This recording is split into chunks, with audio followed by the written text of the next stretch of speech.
the Moxxi Women's Foundation, and today we are going to talk to Katie Arathoon. She is a life coach, health coach. One of the things that attracted me to her was looking at her page, her website. She said that she was tired of feeling like shit, and I think a lot of us can relate to that. So, welcome, Katie. Thank you so much for joining us today. Thank you for having me. Hi. And where are you joining us from? I am from Manchester in England. Very nice. What time is it there? Of course, I need to know this. It is currently 5:30 in the evening. Okay, so we're 12:30 in the afternoon. Oh, I love that. Yeah. Yeah. So our day is just beginning. So tell me a little bit about yourself. How did you get into coaching? Yeah, so I had struggled with my mental health for about 11 years now, and it really impacted my confidence because when I first started suffering with anxiety, a lot of people around me didn't have that experience. They didn't understand what was happening. I was only a teenager, and I just didn't know what was happening. So it really adversely affected my confidence, my self-esteem. I just didn't value who I was. And so into adulthood, I started having to just depend on myself more, obviously, as you do. I went through career after career, tried different jobs. I worked in TV, I worked in the police, and I just felt really lost. And I didn't know what I was doing, but I knew that I'd just been building myself up each time. I'd been knocked down, not enjoying what I was doing, and just going, okay, what's next? And if there was one thing that I knew in my life, it was that I was pretty self-assured. And then right before the pandemic, I had some bad issues with my mental health. I left my job at the police, and the pandemic kind of came at a perfect time for me. I was like, okay, I need a break. What am I doing? And I started looking into different courses, maybe thinking about getting a new qualification, trying to find something that would make me feel properly like sparky again, feel really positive. And I stumbled into a life coaching course. I did that and I loved it. And I found the world of coaching online, and I started building up my Instagram. And yeah, I niched down when I realized that confidence was probably my biggest area of expertise from having a chat with different people. And yeah, since then it's been, an amazing year really in that sense, apart from the pandemic.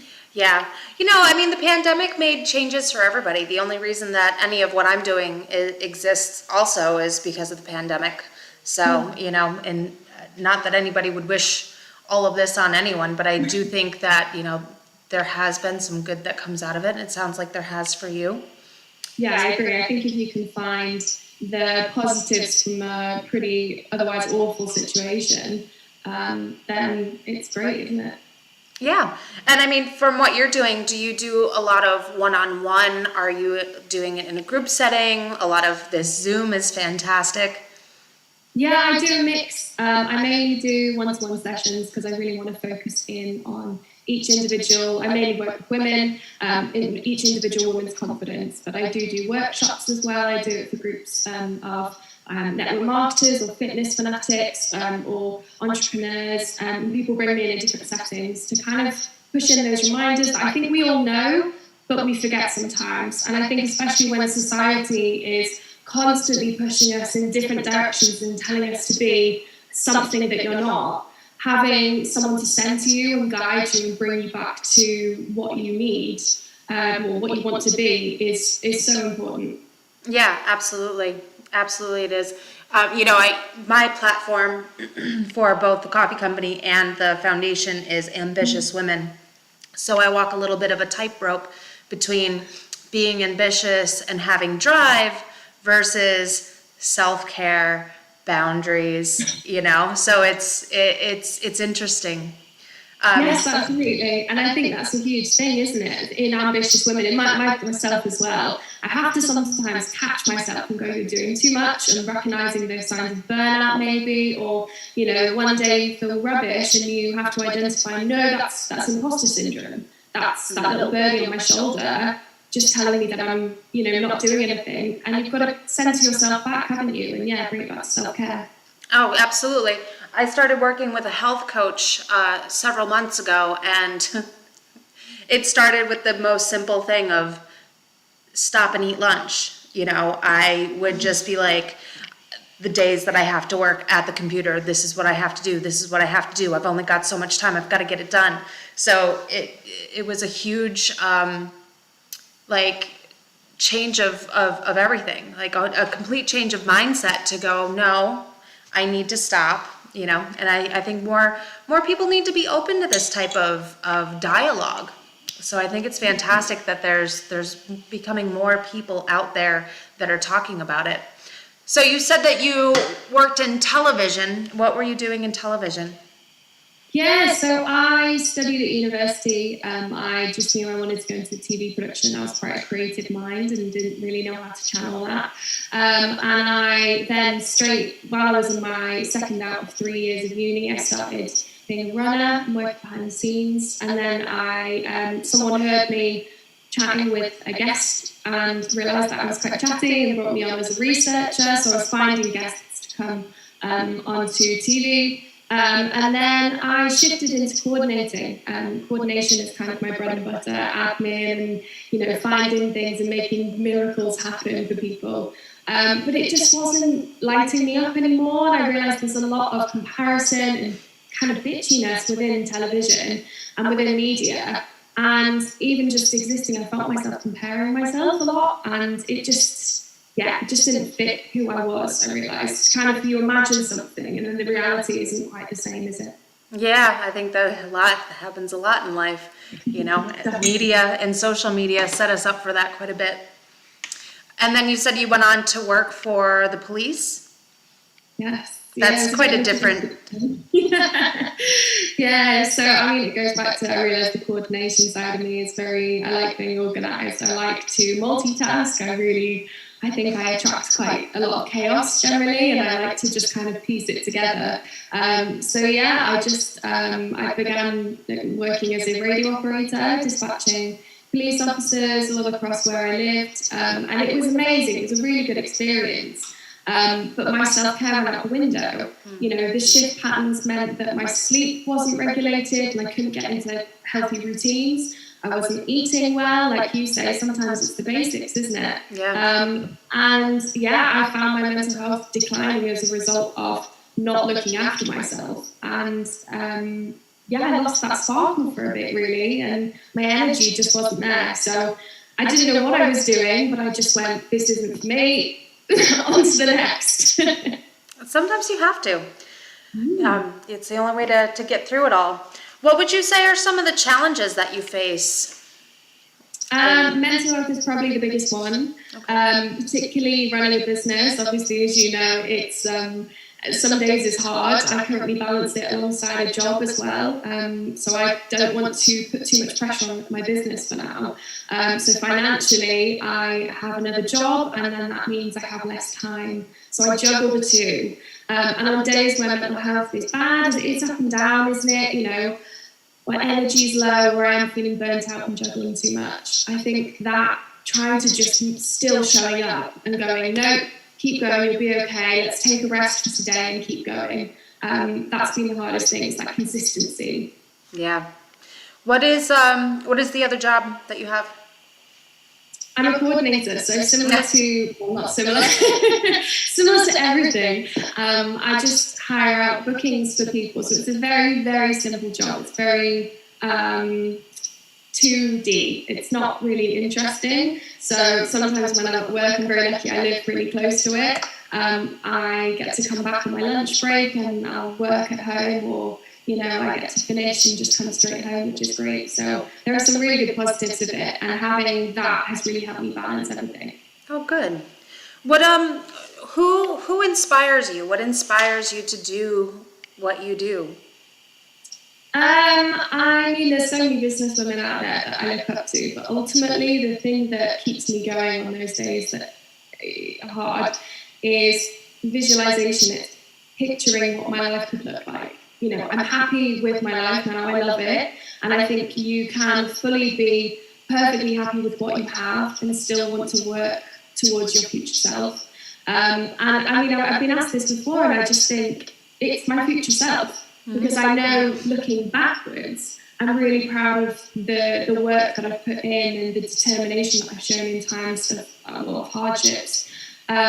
So although it may sound strange, it's thinking, I know what I want my life to look like, and I want to get there, and I don't know when it's happening, but I'm really enjoying doing it. That's amazing. Who do you have, like, what's your support system? Because I know I've been the most successful in these adventures that I've had. I was a hairstylist prior to COVID, and that was successful. Just the circumstances of COVID and everything changed everything. But if it weren't for the support of my husband, I couldn't be where I am. So who is your support system? I've got an amazing support system. My friends, even though, say, the pandemic really separated us and I couldn't see anyone, they always are really supportive about my social media, and they like it and they share stuff. My parents are really, really passionate about my happiness. So whatever wacky idea I come up with, or however I feel in that like roller coaster of being, I guess, an entrepreneur, they're really, really supportive. And then I live with my partner, and he's brilliant. He's a very grounding person, and I'm very excited and bubbly. So those kind of opposites really complement each other, and I'm really grateful for that. Yeah, they really do. Absolutely. Yeah, my husband is the grounding. Oh, we need it, don't we? Women like us. Yeah. It gets a little nuts without it, I guess. Fantastic. So what do you see, what do you see happening next? Are you looking towards being able to transition out of the coordination job and doing what you're coaching full time? Yeah. The ultimate goal is to work full time as a confidence coach. I have goals that I want to do. I would love to one day do a TED talk.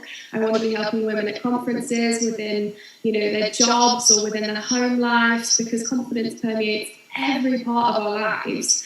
I just want to be traveling and helping support women who maybe feel like they're alone on their journey, and remind them that they are strong, really. So world domination. Yeah, I often say the future is female. We're gonna take it over. Yeah, great. Let's do it. It's just gonna start one woman's confidence at a time. I think that's it. I think the world runs the way it does because, in general, a lot of the people in charge are male, and they have this bravado and confidence that gets them where they need to be. But if every woman was confident, the world would be a much better place. There'd be so many changes that could happen, and I'd like to see that happen. Me as well. It's a lot of what we do with the foundation is, there's a portion of it that is financial help. There's a portion of it that is, some education and resources, but the main thing is just to be a network of women that is going to be there and look at the person next to you and say, you can do this. Mm-hmm. That's it. Too many people compete, don't they? So I think that's amazing. We've got to support each other, I use a quote from for the foundation, and I don't know where it stems from or where I even heard it, but it's there should be no competition among women. Instead, let's dance together and attract abundance into our lives. And I've Googled it to try to find out the source or where it came from, and I can't find it. But it sums it up, though, doesn't it? It really does. Absolutely. Fantastic. What else was I going to ask you? I had more questions. My mind just went blank. So you want to do this full time? Oh, could you share a success story with us? Yeah, I would say so. One of my favorite current ones is a lady. She came to me and she said, I've lost my sparkle, and I don't really know what I'm doing, and I'm not happy, and I've got this wonderful life, but I don't feel like I'm fully living it. And she signed up. I do a number of different programs. I do one-off sessions. I do a month-long program, and then I do a 12-week one. And she signed up just for my month one. And she said, "There's nothing wrong with me," as if there is anyway. But I just want some guidance. And so we did those, and then we worked together monthly. Now, just once a month, we check in, and she can text me whenever she likes. And the other week, literally not that long ago, she has a book that she writes in from notes from my sessions, and out slid a page from notes that she'd written before she came and chatted with me. And she looked at all the things that she wanted to achieve. And I mean, we both welled up because it was stunning seeing how much progress. And this woman is standing in her corner. She's calm. She's assertive. She's a badass at work, and she's just happy. And that's simply from just going, yeah, I'm going to take this opportunity. She's never heard of confidence coaching, like many people have, or haven't. And yeah, it's just seeing that glow and happiness. And I just genuinely really look forward to all of my sessions with my clients. But yeah. Do you find some resistance to it? Because, and I don't know how it is there versus here. I'm sure there's a lot of different, types of thought processes, but I think that things like health coaches are catching on because you're talking about your health. And then when you get into saying things like life coach, maybe the response is a little bit different, and you take it a step further and really hone in on confidence coach. Do you get pushback on that? Yes, mainly I would say from people's husbands or partners. I do think there is a stigma. And like you say, health coaching and business coaching as well, when you can solve a physical ailment or problem and go, right, this is what's going to be solved. And kind of go, okay, you're going to be healthier or something. But when it steps over into the mental wellness, people just don't want to accept that as easily. And I am fully aware that my business is more of a slow burner. It's not going to jump into the world and people are going to go, wow. It takes time to build people's trust. And I think giving someone the power to affect your confidence, either negatively or positively, is a really valuable thing to do. And I think a lot of people are scared of that. And investing money in particular into something that you can't see, you can't touch your confidence, can you?